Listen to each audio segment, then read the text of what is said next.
Good afternoon, Antoine e Fabrizio. Come Hello. stai? Va bene?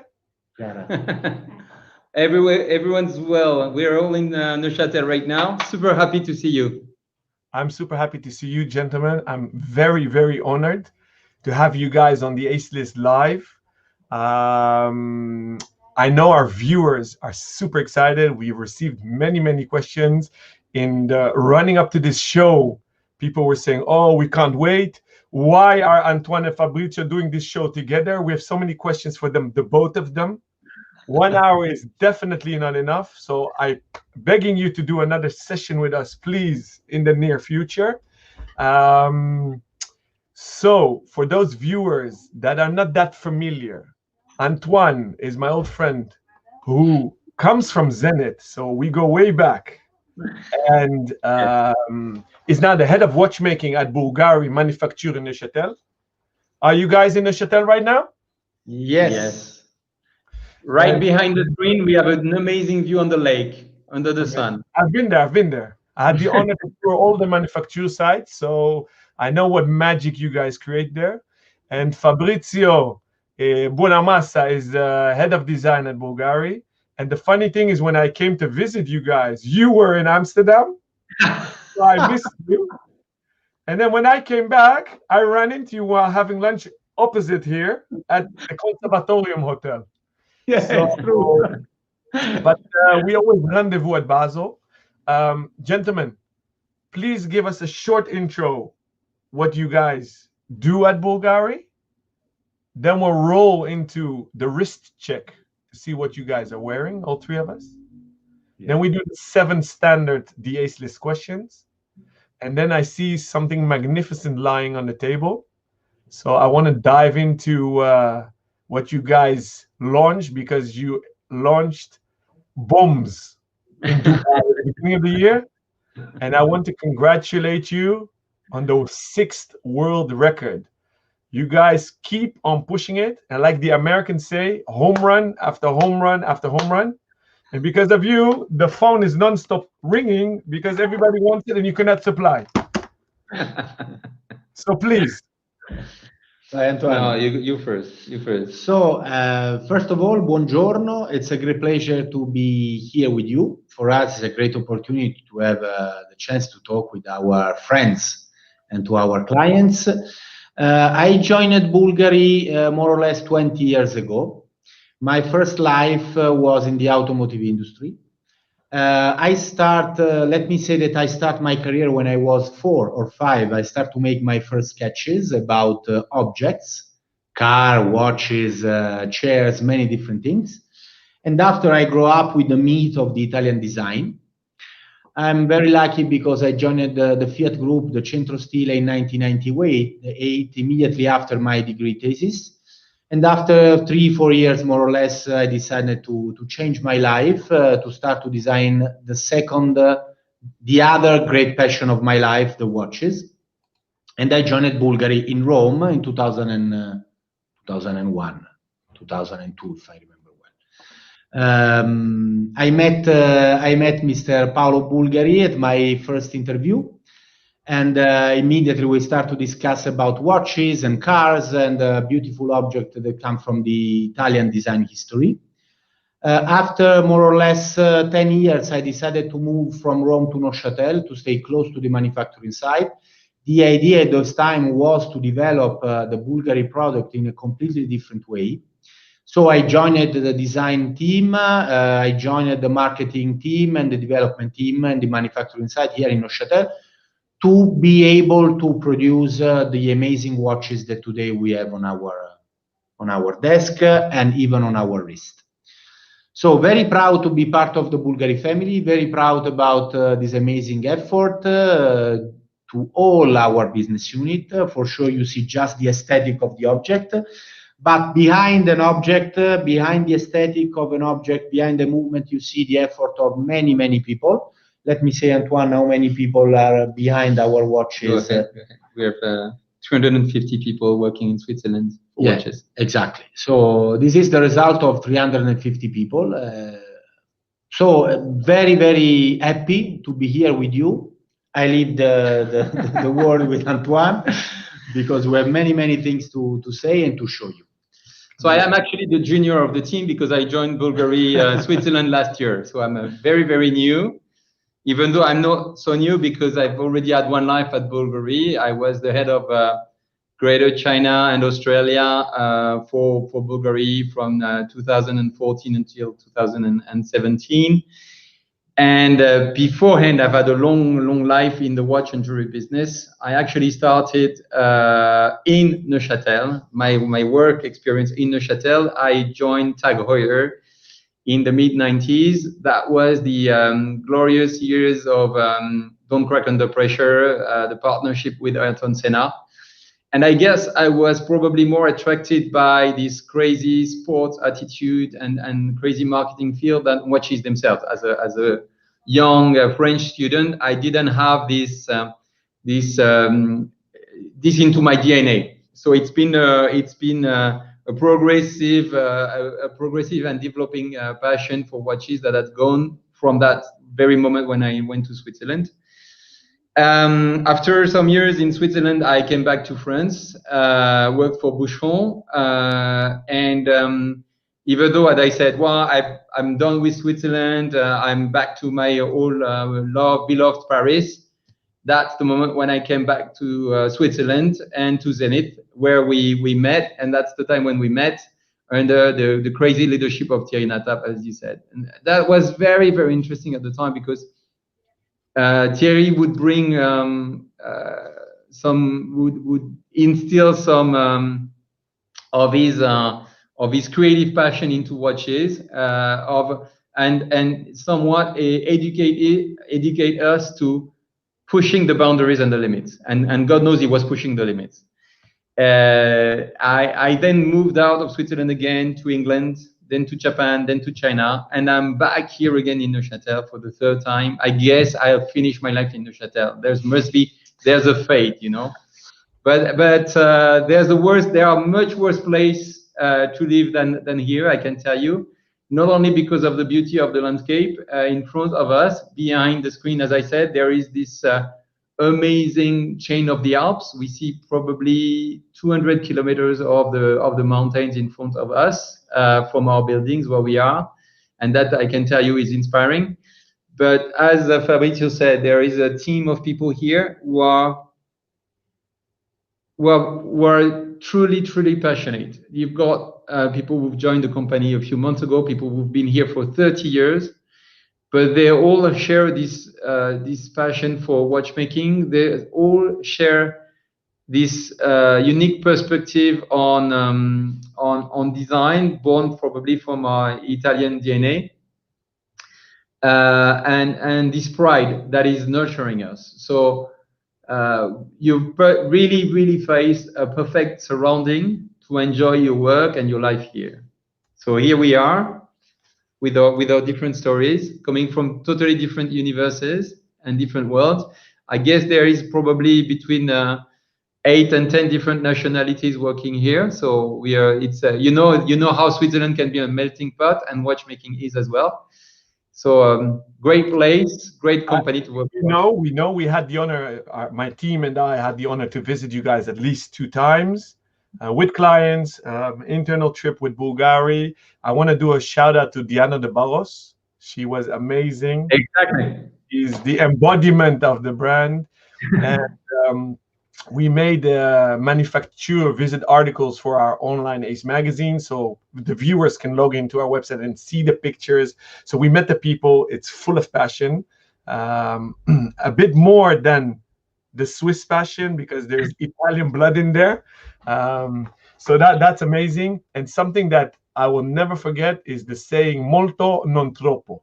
That's something I want to discuss with you guys later. That stuck with me. I wrote a column about it. I write columns for magazines, and that's something I want to discuss with you guys. And initially, I wasn't happy that I had the both of you in one show. I wanted separate because of the limitation of time. But what you just said, Fabrizio, and that's why I am very happy because we have the 2 of you. It's the marrying of design with the technicality. Because I know Antoine knows, you said as a young boy you were into the marketing part, but you have technical DNA running through your veins. and you really understand manufacture business and not marketing mumbo jumbo, but how to produce a watch from scratch. And that's what you do, Fabrizio. You design stuff and then you kill watchmakers with your ideas. So it's a beautiful marriage. So I want to dive into that after the questions before I forget, because I have an ocean of questions for you. But before we start, we need to check what you guys are wearing today. So please, Jeff. It's embarrassing. Yeah, honestly, we are not so creative because we wear exactly the same watch today, and it's my favorite one. I'm absolutely obsessed. Blue dial? Yeah. We have the same one. Yeah, no we have the kidding. same one. You see, we didn't prepare. We didn't No. prepare. Something funny? You want to see something funny? Yeah. I originally ordered this for myself. Yeah. But one of my VIP customers, he must have it. So there's a waiting list for these babies. I want to give a shout out to my brand manager, Christian Soma, who's at Bulgari, who helps me out. Whenever we need a product, he helps me. So this I'm now wearing. So this one goes to my VIP customer. But I wanted to show you guys. I'm in love. My brother saw it. Fabrizio knows I have the titanium one. I love the satin finish. And I'm still saving up for the full gold one. I love that. But you guys came out with this, and I'm like, oh my gosh. So this is stirring a lot of hearts. So I'm putting it back into the safe.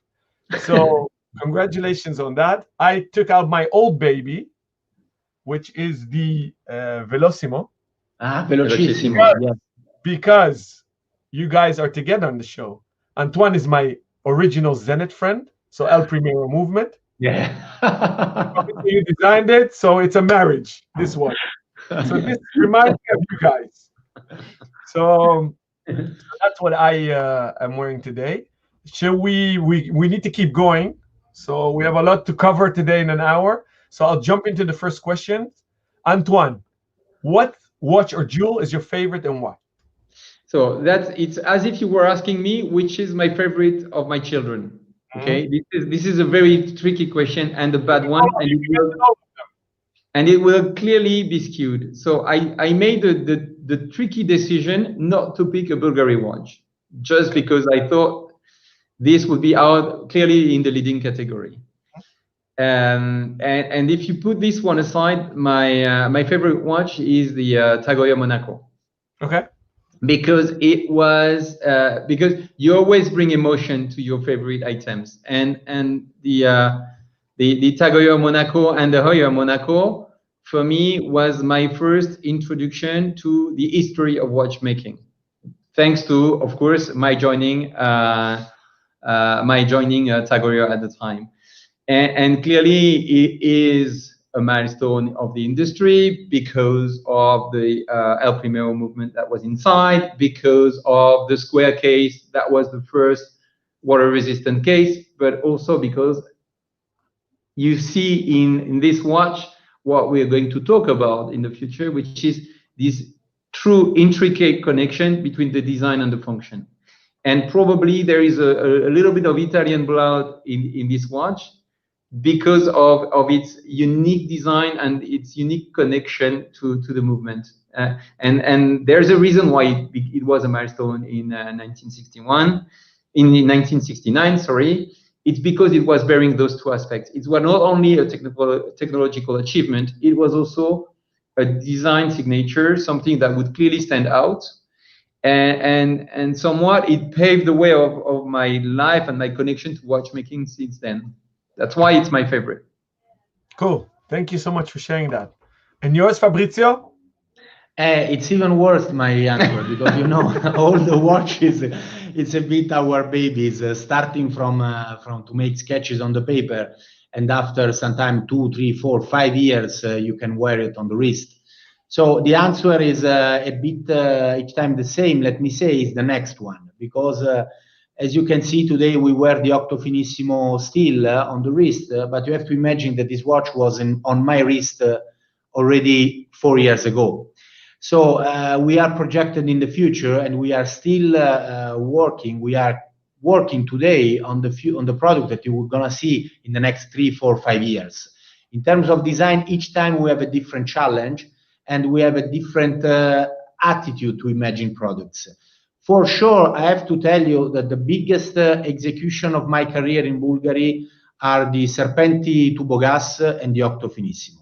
This is my best, I don't know, it's difficult to choose just one. If I have to choose one for the ladies and one for men, for sure the Octo Finissimo, the titanium automatic one, and the Serpenti Tubo Gas steel and gold, because it's to embody two different souls of the brand with exactly the same attitude for design, technology, and different way to wear a piece of jewelry on one side and a piece of grand complication mechanical art on the other side. Amazing. Thank you. Thank you for sharing that, gentlemen. Second question is, what did you want to be when you grew up? Antoine. You know, so I'm going to unveil a couple of things. I mean, of course, we share those questions, and I've been thinking about it, and I thought I had to really think back, and so I'm going to unveil some secret about me. I must say that when I was young, I was dreaming of being D'Artagnan. D'Artagnan. What? Of being D'Artagnan, the Three Musketeers. Yeah. So that was my dream. Of course, it's very tricky to become a new D'Artagnan today. But I'm sorry, I have to tell you the truth. So that's actually what really came out when I thought, what did I really want to be? I must say, I love the romantic side of this young guy coming from the province and making his own way, but always remaining true to himself, very romantic and very, you would say in French, chevaleresque. And going through life, I mean, there are different series of, actually, there's not only one D'Artagnan, there is then the Vicomte de Magellan. I mean, there are different stories afterwards. So you actually can follow D'Artagnan beyond the adventure, you know, until he's a very old man. He was a true, he became French Marshal, so he was a true character who really existed in life, and he was a famous general of Louis XIV, actually. But there is this kind of nobility in this character that always made me dream when I was a very little kid. May I say something? Now you're gonna be known as D'Artagnan. That's very embarrassing. D'Artagnan is become your nickname around the watch world. So sometimes we always talk about being authentic. No choice. But you are, because what are they famous for? One for all and all for one. Absolutely. How do I know you? Real team player. Oh, yeah. You're very modest, and you always facilitate everybody. That's how I know you. I would even say I'm the most modest in the world. You have French genes, but okay. Let's move quickly to Fabrizio. Fabrizio, please. What for me, I was more in love for superheroes when I was young.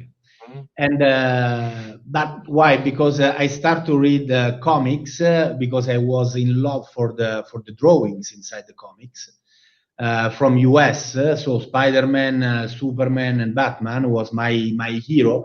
But I didn't read the story on the comics, just to have a look about the way that these American artists start to make sketches about the body, about the environment, because you know, the comics is a sort of film, so you can read the story through the drawings. And this was for me the best surprise. Immediately after, I start to make sketches, and immediately after, I say, this is my life. I'm gonna be a designer. I would love to be a designer about cars, watches, chairs, furniture, sunglasses. For me, it's the same. The idea is to make sketches about something and to catch the needs of the clients, because you know, when you make sketches, the difference between the designer and an artist is that in terms of design, you have to imagine a product for someone. Someone has to use your product. When you are an artist, the clients have a different way to use your product. It's just for the pleasure. But in terms of design, you have to use the object. So this was my aim. Honestly, during my career, during my childhood, many people ask me, what do you want to be when you grow up? And I say, I would love to design something and to draw. My big passion is to make sketches and draw. So a bonus question for you, if I may. Can you be a designer, or are you a designer? Can you develop these skills that you master like nobody else? No, Alon, you have to imagine that this kind of it's not a profession. It's more easy to the word in French is a métier. No, it's not something that you make each day the same things. You have to learn every day, because a designer is a mix of different discipline. You have to be a bit. You have to know the economics a bit. You have to know why the money moves around the world in a certain direction instead of the other. You have to be able to catch the needs and the taste of the markets and the clients. The taste change every 2-3 months because the money moves around the world. You have to imagine why your brand, the brand that you represent, have to produce a certain product. You have to imagine the evolution of the aesthetics for your brand and for the markets. So as you can see, when you make sketches, is the less important one, because the most important one is what you have in mind and in which way you are able to imagine something that doesn't exist. Sometimes you make fantastic sketches, fantastic product, but during our meeting we say, this is not the right time for the product now. We have to wait 3, 4, 5 years, or maybe we lose our opportunity because we are the last one. I'll tell you something. 10 years ago, we started to develop a grand complication watches. We spent more or less 6 years on this movement. At the end of the process, we say, okay, we lost the train. Now we are the last one. I think we don't need to put, we don't have to put this product on the wrist, on the market. So this is the design process. It's something, when you make sketches, it's something that you can see, but behind the game, you have 250, 300 people that have to work to make this sketch a real product. Thank you for sharing that. That's very interesting. And what you said about catching the train, it's very daring to make such a statement, because developing such a caliber takes a lot of manpower and money, as you say. And what I want to ask you guys to answer later is why you guys not only always not miss the train, you're the front runners. Exactly. You push the envelope so hard that I think you're light years ahead. You're maybe a decade ahead in design and caliber. What I think many viewers don't know is that Bulgari is vertically integrated. You guys are a real manufacturer. All your 5 facilities in Switzerland are yours. You don't produce for anybody else. I've seen it with my own eyes, and not just movements, cases, bracelets, dials. I've been to the horlogerie department. I forgot the Irish names guy. He's a lovely guy. I forgot his name, but I loved it. He makes the sonneries. Yeah. Amazing guy. And a lot of people don't know that, because you guys have so many stories to tell in your storytelling that's why 1 hour now is not enough, and I'm going to shut up. Let's go to question 3. No, but Alon, I'm sorry, I need to jump on what you've just said. Please. I thank you for mentioning this integration, and thank you for mentioning our deep anchorage in and our, let's say, our strong identity as a Swiss watchmaker. It takes a lot of time for people to find out those kinds of things, because of course, as you rightly said, you need to visit, you need to understand fundamentally what's behind the name and the brand. And there are so many watch brands. How can anyone find out who is really owning the expertise and the know-how to develop their own watches, and who is buying from outside? We are extremely proud of what we've done of Bulgari as a Swiss watchmaker. And thank you for raising it. It's a major message that we want people to know about. Our legitimacy here is clearly super strong, but probably sometimes not so known. It's not known because there's a lot of mumbo jumbo in the industry. Yeah. B, you guys have such deep heritage, and people get stuck at the beautiful designs that are manufactured as well. I mean, Fabrizio is the living proof. You come on camera, you design on the spot, you sketch on the spot. It's not marketing mumbo jumbo.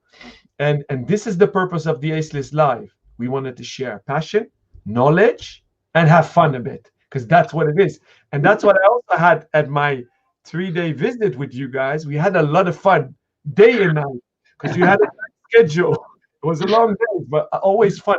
And that's also important, because what we're selling in the end is joie de vivre. We're selling emotions. Yeah, exactly. La dolce vita. Okay, question 3. Antoine, who was your role model? So I'm going to be very classic on that one. My role models are my father and my grandfather. They are true characters. They are, I mean, they are neither D'Artagnan nor superheroes. They are the people I've lived with through my early days, of course, and still today. And they share to me things that are the most important.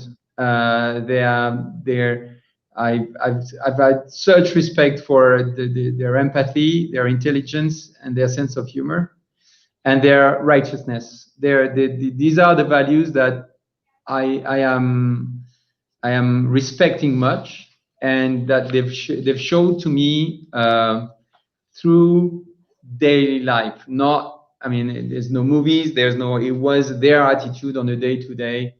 Their day-to-day attitude, their day-to-day way of being, and this is what I've learned. That remains a point of reference and what I'm always relying on to do my own, let's say, to have my own way in life.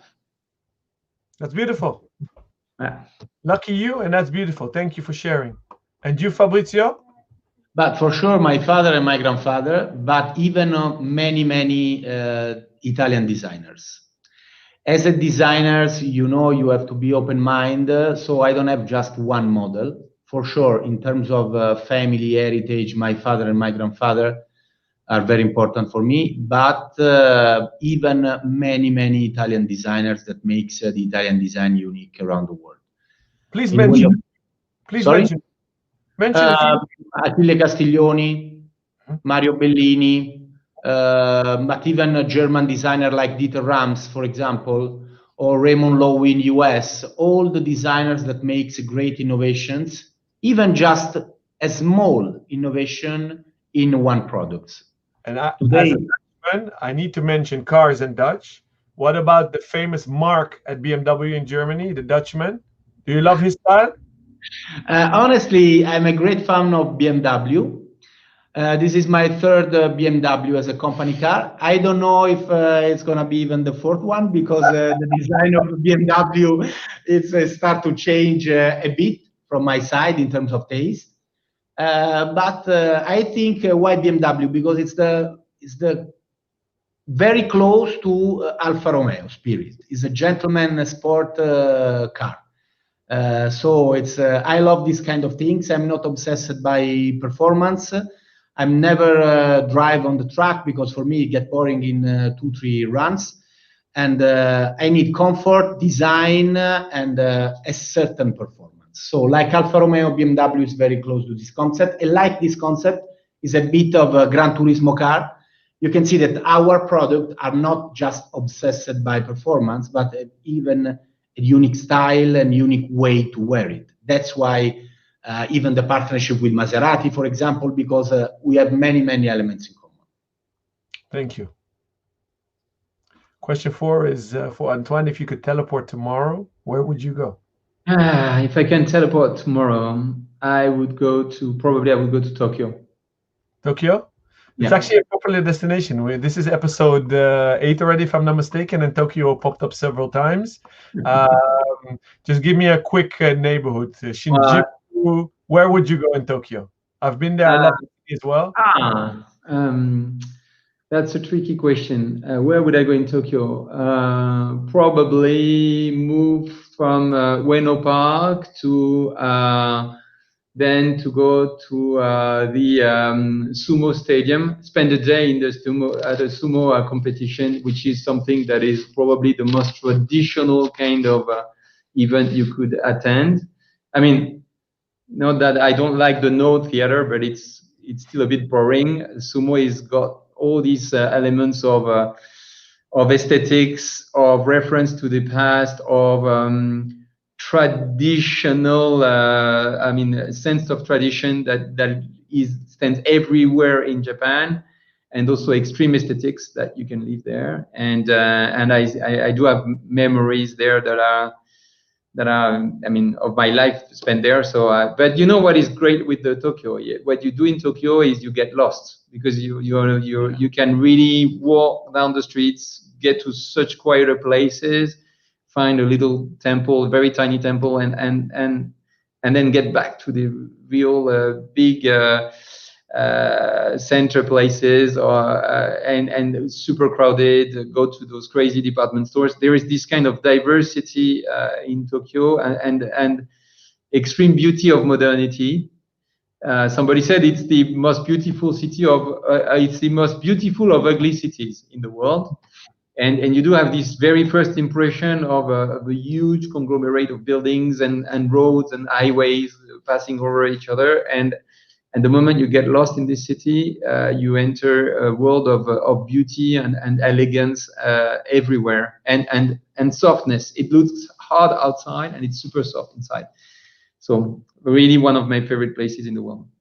I loved it too, and you said it beautifully about the most beautiful ugly city in the world, because obviously it was bombed, so there's not a lot of old Japanese architecture. So besides the beautiful pagodas and the Japanese architecture I loved, and I loved the Sky Tree, the highest building. But what made an impression on me is actually your building, the Bulgari building, with the serpenti on it. Wrapping during Christmas. Yes, it stands out. That's the most beautiful Bulgari building in the world, I think, and you guys have a lot. So. And you, Fabrizio, what's your, where would you teleport? Let me say, in Europe, I'm very attached to London.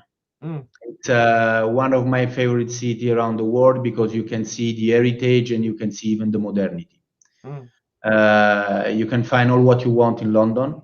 I'm looking for each time objects and things very difficult to find. Paris is another city very interesting for me, because again, you see the modernity and you see the amazing heritage.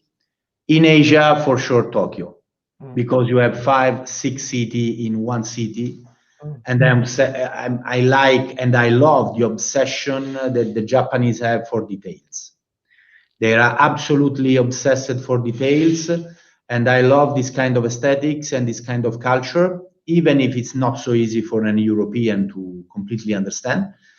But the city gives you amazing opportunity in terms of creativity, in terms of inspirations. Is a completely another world.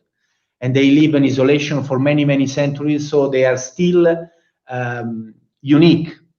But they are open to diversity and they are open to the rest of the world. So these kind of things, I love the salty and the sweet of the different culture. As you can see, London, Paris, Tokyo, completely different world. But for me, it's very important when you can feel the story and when you can see the modernity and the contemporarity. Interesting. It's a beautiful metaphor of the salt and sweet. Now that we all three love Japan and Tokyo, Bulgari is an Uber brand. It's a super brand worldwide, wherever you go. Obviously, it's mythical in Italy, then Europe. I know the US love Bulgari, Middle East love Bulgari, but in Japan, it's more.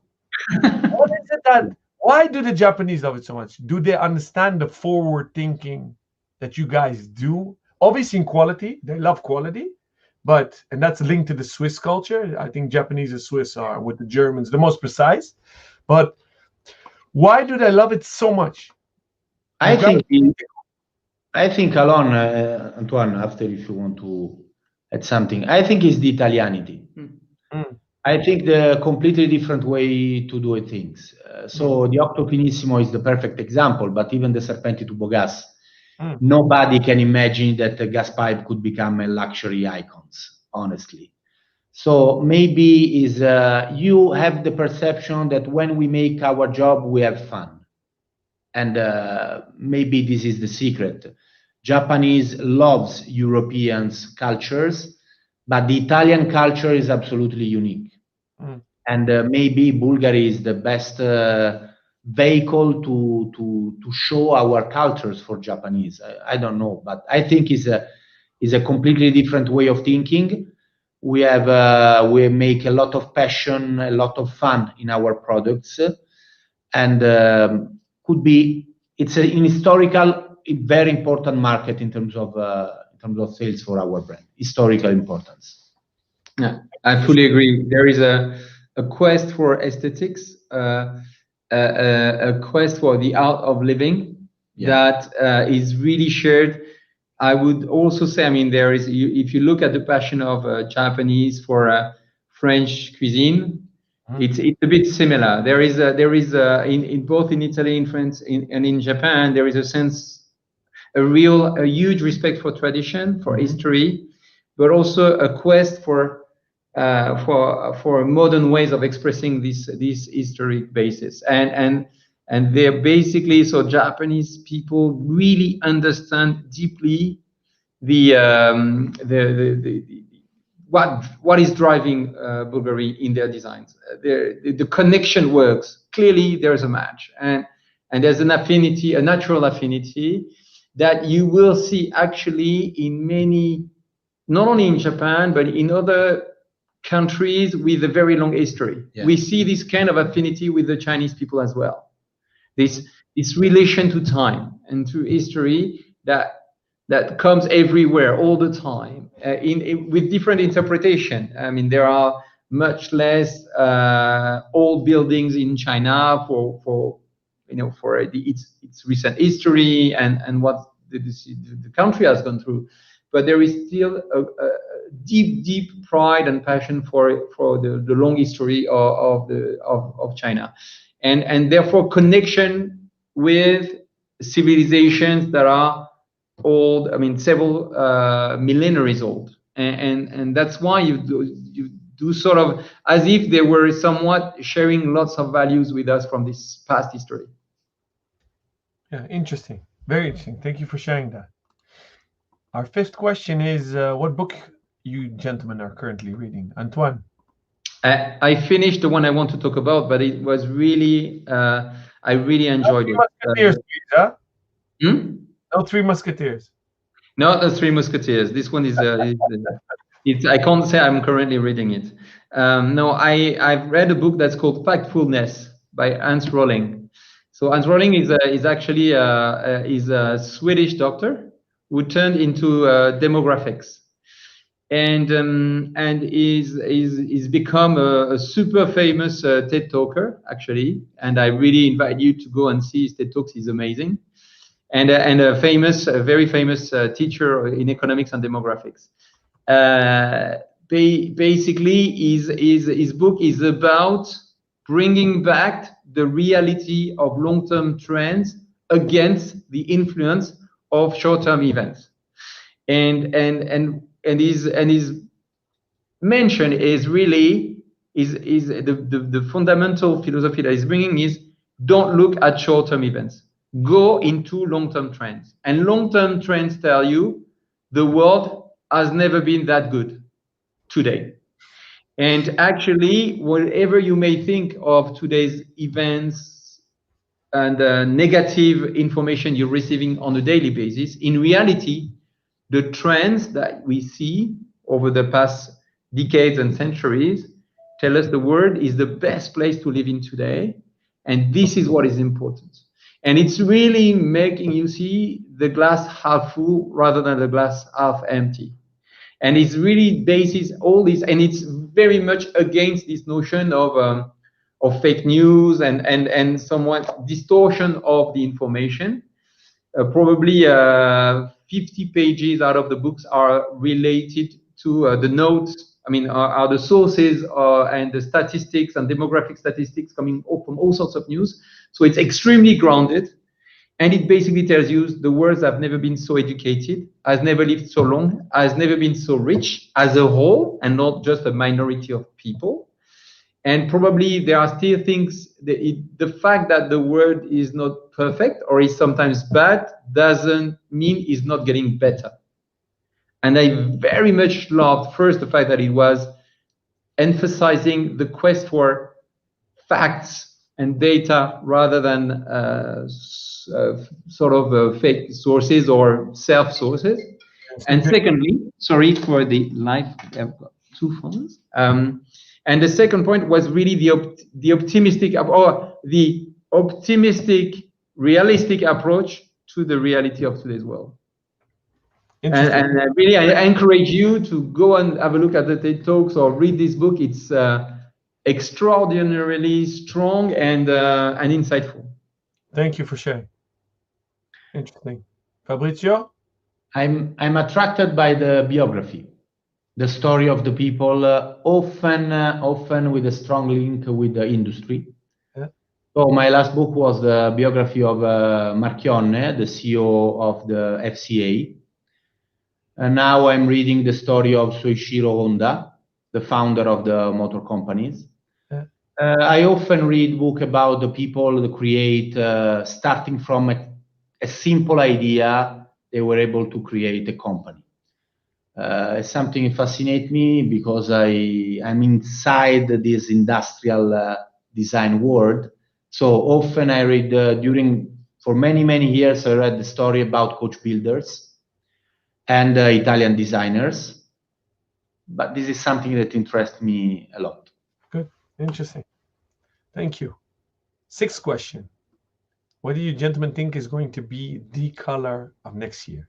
The blue, the perfect blue with the Satiné Soleil finishing is the color of 2024, 22, 23, 24. So as you can see, now you cannot see the trousers of Antoine. We're blue. Antoine even in blue, always in blue. We wear a blue watch, so definitely is the blue. On a serious note, you guys were very early with green. Yeah. No, honestly, Alon. Coming in, it was in 2019. Coming now, you guys have malachite dials already. Yeah. Malachite dial. We use feathers. Yes, but you know, Bulgari is the master of colored gemstones. This is a question about trends. From my point of view, the trends are something that happens today. So if you start to look at the trends now, you are in delay in the future. The trend is something that, from my point of view, you have to read and you have to take it out. Have to be in your brain, but doesn't have to influence your design and your ideas more than the right percentage. The Octo Finissimo is the results. Maybe is a success. Maybe is a different from all other ultra thin execution because we didn't get any answer from tests or from trends. I think this was the clever idea, the right idea, and we go ahead with this approach. The color for the 2021, if you see the trends, you have all the colors. You have a warm and cold colors. We love to play with the colors of our heritage, so the green, the red, the blue, emeralds, malachite, rubies, sapphire, gold. So we don't have a specific color. We love to play with all the colors that represent Bulgari. Tutti frutti. Tutti frutti, but with the right execution. Ma non troppo. Ma non troppo, exactly. Anton, you want to add something, or do we jump to the seventh question? Let's jump to the seventh question. He said it all. All right. I already said Fabrizio was in Amsterdam, and I trust that Antoine has been in Amsterdam. What has been? You've invited me to Amsterdam. For sure. That's you guys always have an open invitation. Always. Moment. No, but that's the moment when I actually went to Amsterdam, and for I mean, as I told you, since I actually moved out of Europe for quite a long time, I didn't have the time yet to take my children to Amsterdam, so I need to come back. What my memory of the place is basically is a bit obvious as well, but it's one of those cities like Tokyo where you enjoy walking around. You walking by the canals and you see people have what I like with Amsterdam and some of those sort of northern cities is the fact that people manage to have a very balanced life. You see that work life and daily life and family life are very intricate. without one of those elements tearing the rest apart. And there is a real balance in that you feel in the city. That is probably a model that we'll see more and more in other cities, where when you listen to the visions of political leaders these days about their own cities, they probably tend to they may not know about Amsterdam, but probably what they're projecting is this kind of place that is given back to the people, and for their own pleasure of crossing the streets, of enjoying their times in the streets. So probably for me, it's sort of a model city of the 21st century. We'll see, but that's my memory of it. Very strong memory of that. Beautiful compliment. I'm going to send this video to the mayor of Amsterdam.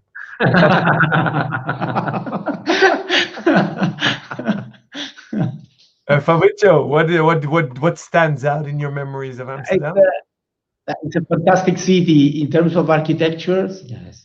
In terms of arts that you have, impressive museum, all the history that you have about Van Gogh. It was for me, I was twice in Amsterdam. The first time I met you in the fantastic hotel, it was an amazing surprise. And the second one, it was to visit the Van Gogh Museum. So it's honestly, it's one of the cities in Northern Europe that I love. Unfortunately, I don't have so many chance to spend time in Amsterdam, but it's really unique, let me say, in terms of architectural elements, in terms of arts, in terms of way of living. Very interesting. It's funny, you know, Fabrizio, that you mentioned Van Gogh, because you're a very contemporary and modern designer, although you do beautiful Baroque styles, which I just showed on your Instagram. My dear friend Laura Bichego, she's the designer and owner of Nanis Jewelry. She also loves Van Gogh. Every time she visits me, and she comes at least once a year. Yeah, for sure. The Van Gogh is literally across. I look out of my window and I see the Van Gogh. She loves it. You guys love the Van Gogh. It's funny. Because Van Gogh was modern. Yeah, was ultra modern. Was a different kind of painting. It was very straight to the point, without any decorative elements, with a different way to play with the colors, like no one before him. But so, you know, he moved from Holland. It was very dark. The more south he lived in Europe, he became more colorful. So I think that's also a lot about you guys. We're really, I'm talking too much, and we're all enjoying the chat and talking too much. I just want to say something that I forgot at the beginning of the show. For our viewers and listeners on the podcast, because afterwards we're going to host this as a podcast, please shoot in your questions. They're streaming in the questions, and I already know we can't answer them all in this session, but Fabrizio has a surprise for us. That person that asks the best question will receive afterwards a personalized drawing by Fabrizio that he will make later. It's proof that he really makes everything. So shoot them in, and we will afterwards send it to you personally. So keep your questions going. Maybe we'll answer them later in writing, or we'll literally plan another session dedicated to these questions. I am really, really excited for you to present me those beauties at the table in front of you. You have so many Bombardier. I want to see the Gerald Genta jumping hour. I love the smallest tourbillon in the world for ladies. Let's not forget the ladies. We are 3 men, but you guys make amazing ladies' watches. We have the world record, the 6th world record. The steel one we talked about. I want to talk about bringing back the aluminium, which is epic in the 90s. So, gentlemen, the floor is yours. Go ahead. You're the father. I'm the father, but and I'm not the mother. Starting from the ladies' side, we are very proud about this product. Alon, we start to develop the Serpenti Seduttori 4 years ago. And the smallest tourbillon that we are able to find on the market today for us is a great achievement.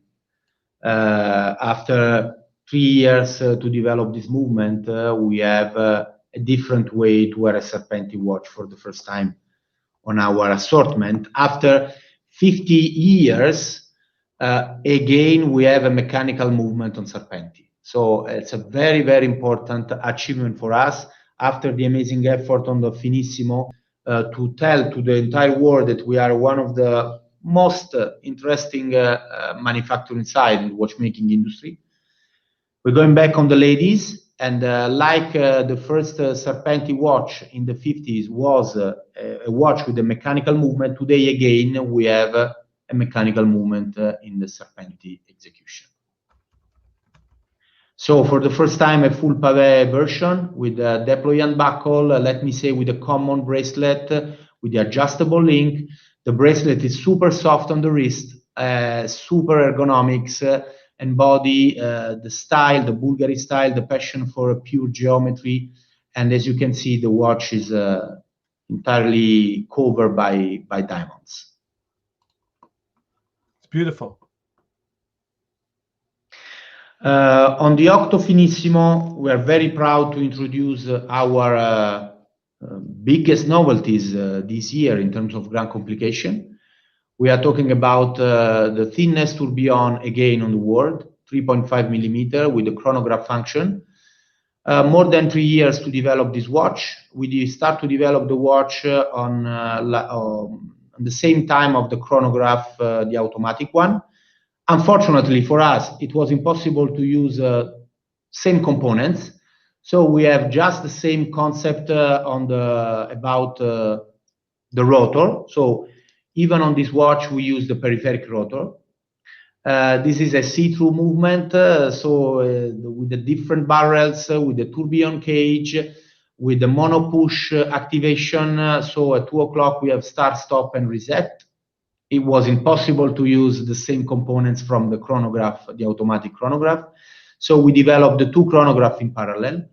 And the watch is, let me say, one of the most incredible one in the Finissimo saga. So the movement is absolutely fantastic in terms of design. All the levers, all the finishing are made from scratch just for this movement.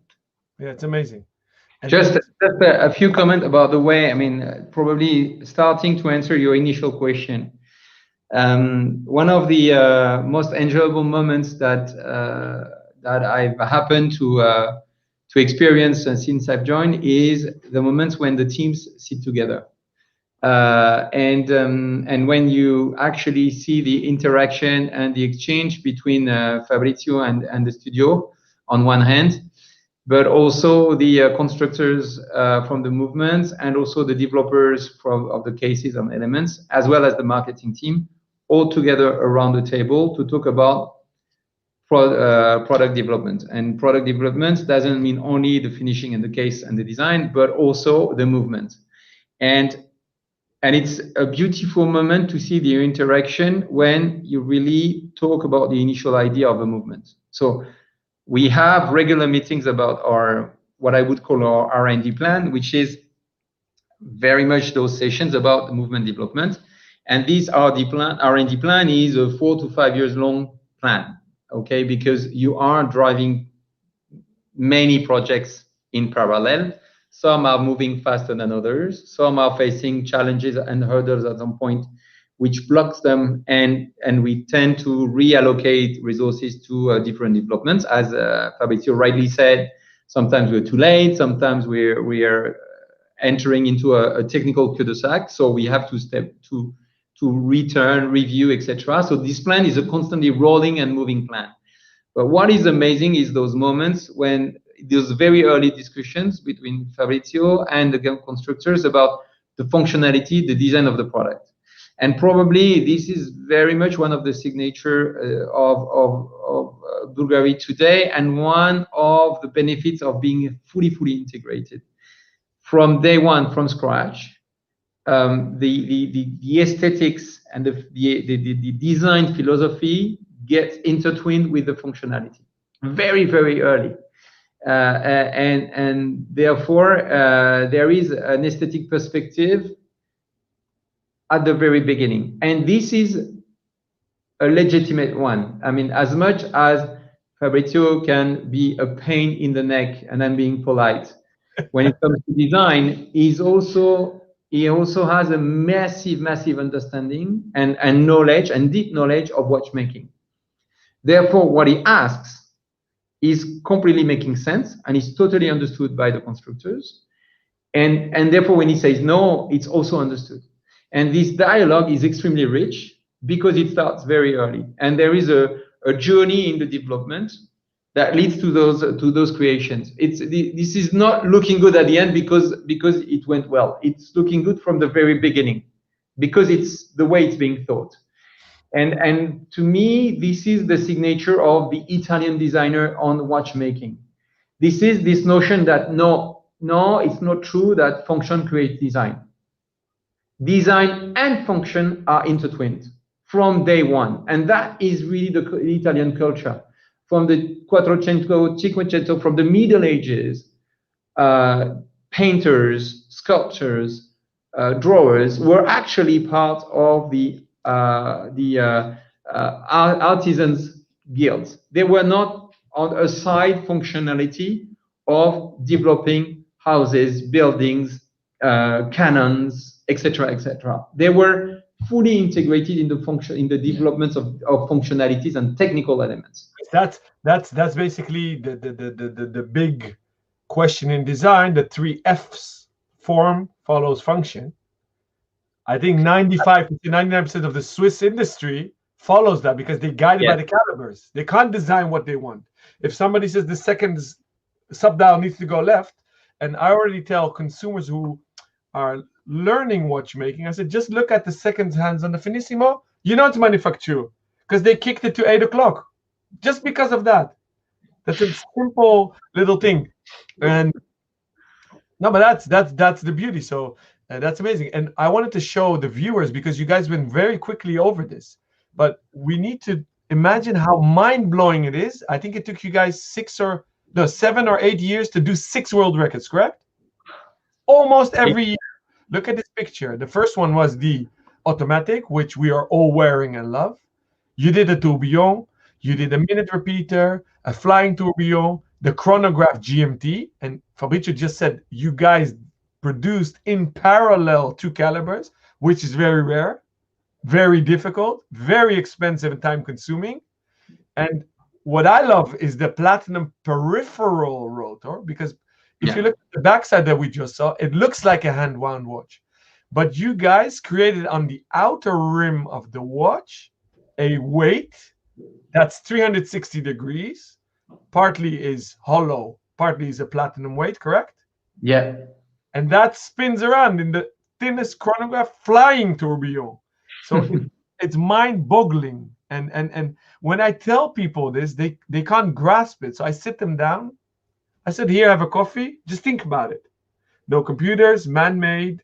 They need to think of this, design it, and then make it. And only 235 people, which is not not a big team. It's a lot of people, a lot of souls. But really, congratulations. It's amazing. And nobody, I think, can do what you guys are doing. And what I love is you guys have a long-term strategy. It's your philosophy. It's your vision.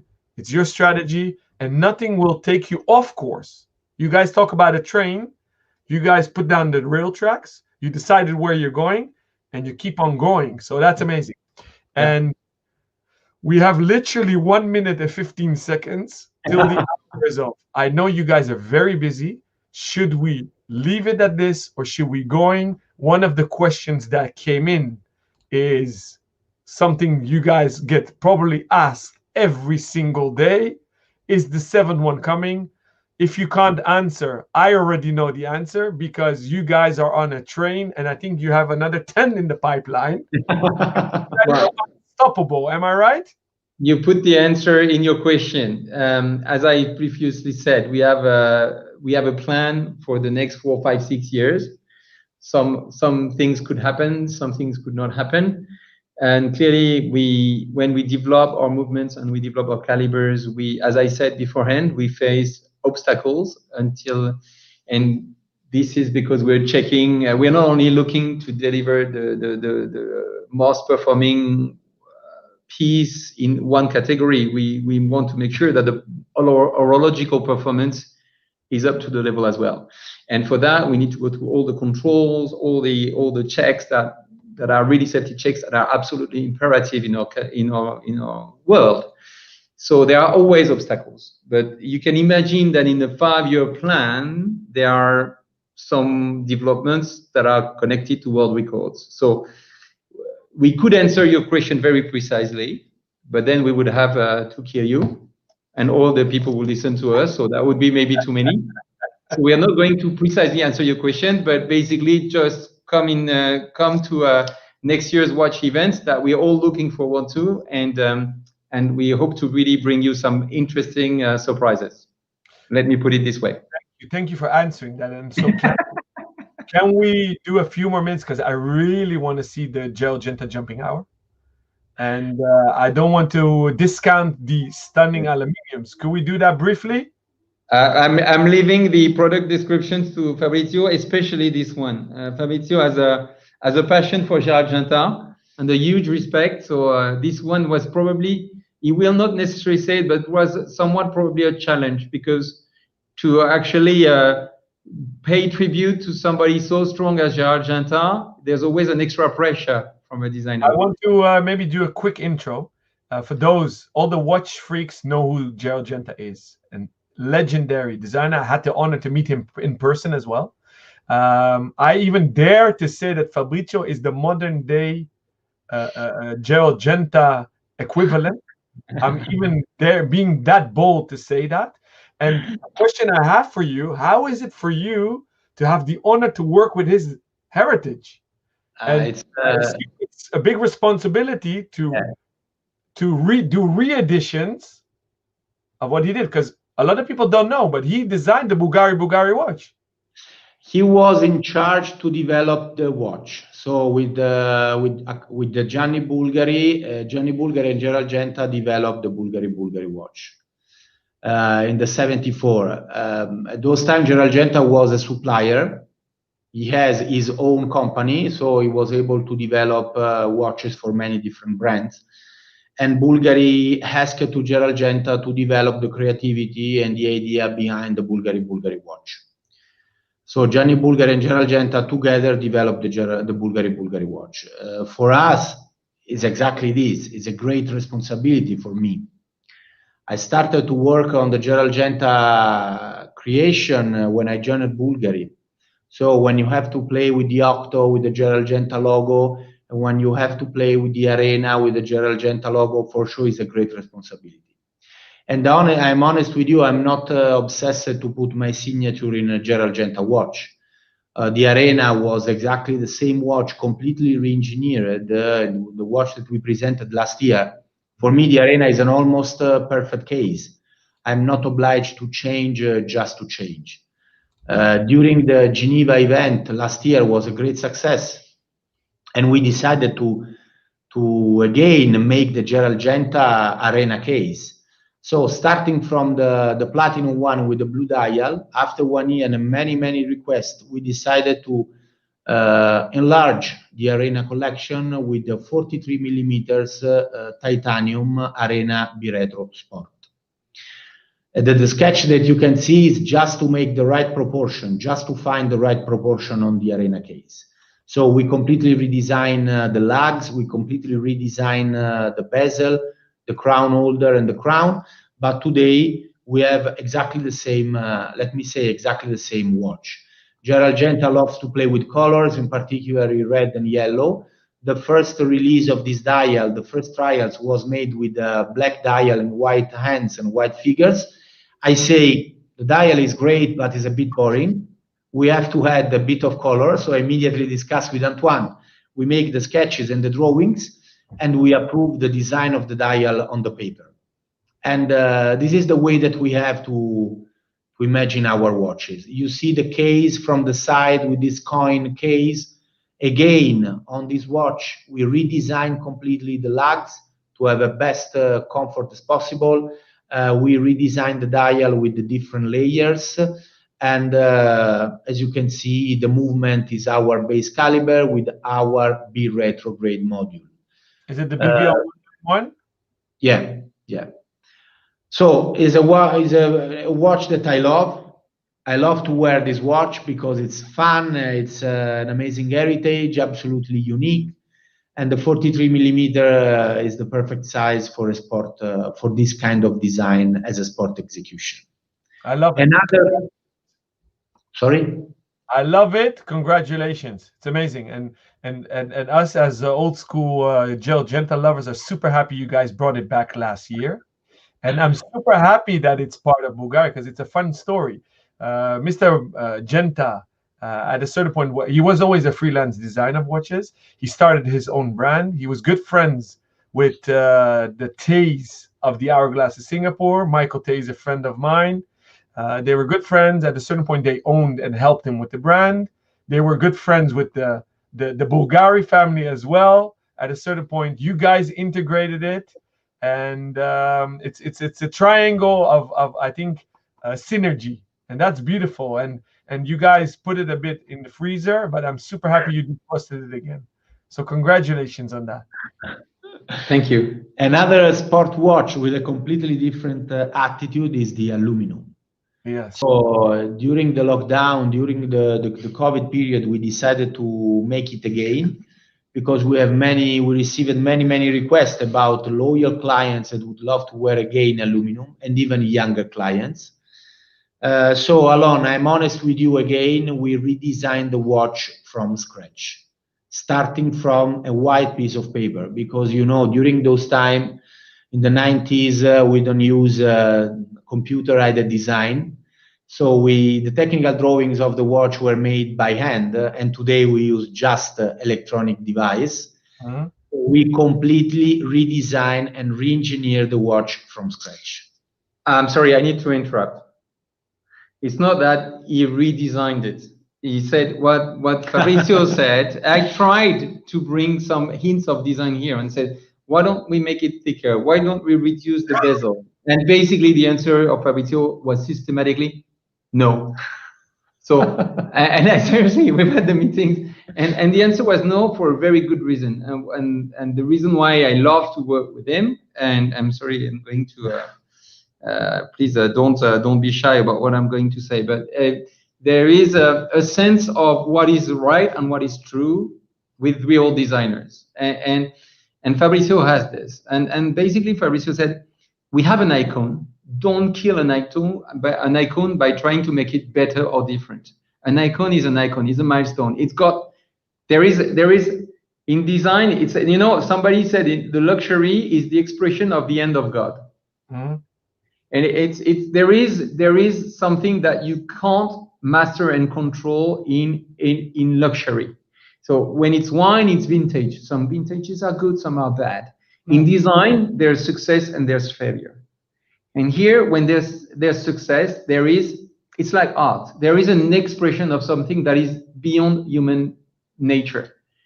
And if you try to master this expression that goes beyond, that you can call genius, you can call whatever, end of God, whichever the name you give, you actually kill this moment, this place, this unique moment in time when genius appeared. And what Fabrizio said was, don't play with God. Don't play with whatever you call it. Again, don't play with genius. Respect it. And I give him tribute for, yes, forcing us. Of course, we had to redesign it. You don't design a watch today the way you designed it 20 years ago, but actually forcing us to fully redesigning it, to fully reconstructing it, to bringing it as much of Swiss DNA we could today, while fully respecting the initial creation. And that clearly is amazing in here. It is amazing. It is amazing. Congratulations. Job well done.